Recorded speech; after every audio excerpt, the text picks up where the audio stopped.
বন্ধুরা, তোমাদের D.El.Ed exam শীঘ্রই শেষ হয়ে গিয়েছে এবং খুব শীঘ্রই তোমাদের ডিএলএড এক্সটার্নাল এক্সাম হতে চলেছে। 23-25 সেশনের যারা ফার্স্ট ইয়ারের এক্সাম দিয়েছো, তোমাদের এক্সটার্নাল এক্সাম হবে সেপ্টেম্বরে। এই জন্য তোমাদের কী হবে, মাইক্রো টিচিং হবে। সেটা এর বাইরে থেকে একজন টিচার আসবে এবং সেখান থেকে তোমাদের পড়াতে হবে। মাইক্রো টিচিংকে বাংলায় বলা হয় অনুশিক্ষণ। এই মাইক্রো টিচিং সম্বন্ধে আমরা এই ভিডিওর মাধ্যমে জানব। মাইক্রো টিচিং হলো একটি শিক্ষক প্রশিক্ষণ এবং ফ্যাকাল্টি ডেভেলপমেন্ট কৌশল, যেখানে শিক্ষক একটি শিক্ষণীয় অধিবেশনের রেকর্ডিং পর্যালোচনা করেন। যা কাজ করেছো তাদের শিক্ষার কৌশলে কী উন্নতি করা যেতে পারে সে সম্পর্কে সহকর্মী এবং ছাত্রদের কাছ থেকে গঠনমূলক প্রক্রিয়া পাওয়ার জন্য। মাইক্রো টিচিং পরীক্ষায় তোমাদের মধ্যে থেকে একজন টিচার হবে এবং তোমাদের সহকর্মী পাঠী যারা আছে তারাই তোমাদের স্টুডেন্ট হিসাবে উপস্থিত থাকবে। তাদের মাধ্যমে তোমাকে খুব অল্প সময়ের মাধ্যমে সেটা কী করতে হবে, তোমাকে টিচিং প্রসেস চালিয়ে যেতে হবে।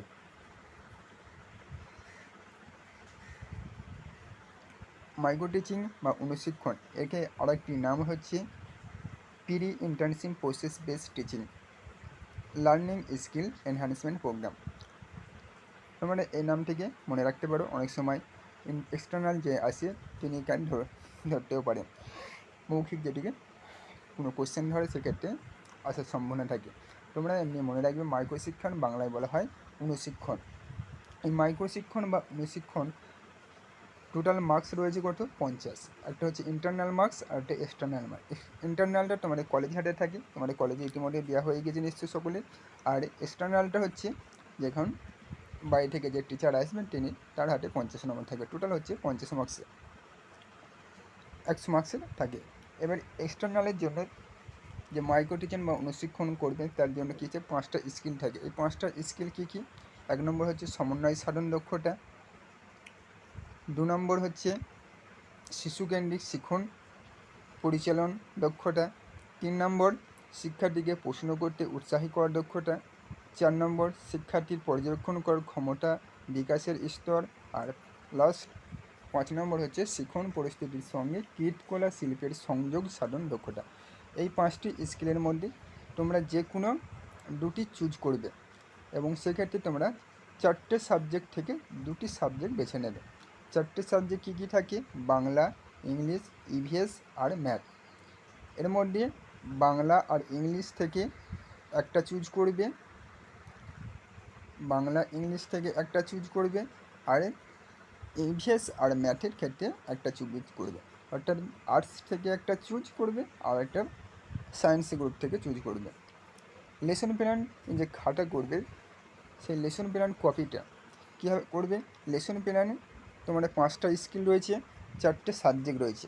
তা 4টে সাবজেক্টে প্রত্যেকটা সাবজেক্টের আলাদা আলাদা করে একটা স্কিল করতে হবে এবং যে কোনো একটি এক্সট্রা সাবজেক্ট বেছে নেবে এবং সেখান থেকে একটা সাবজেক্ট ডবল হবে। অর্থাৎ একটা সাবজেক্টের তোমরা ডবল করে নিতে পারো।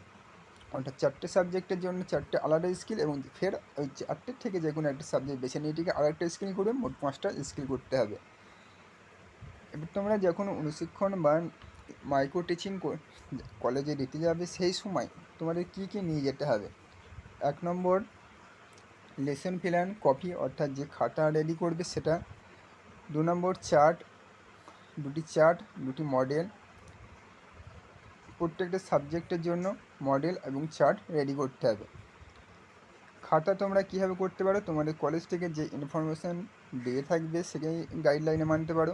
সাধারণত A3 অথবা A4 পেপারে তোমরা বেছে নিতে পারো। এটা নিশ্চয়ই তোমাদের কলেজ থেকে ইনস্ট্রাকশন দিয়ে দেবে। মাইক্রো টিচিং তোমরা কোন ক্লাসের পড়াবে, মাইক্রো টিচিং অবশ্যই ক্লাস 1 থেকে 5 যে ক্লাস রয়েছে সেখানে তোমরা পড়াবে।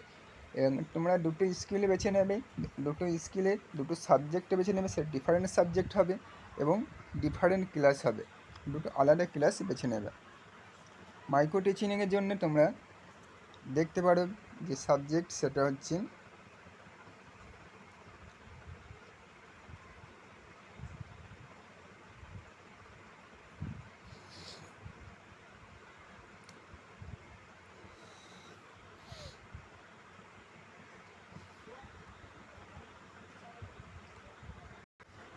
এই বইটিও তোমরা সেখানে দেখতে পারো।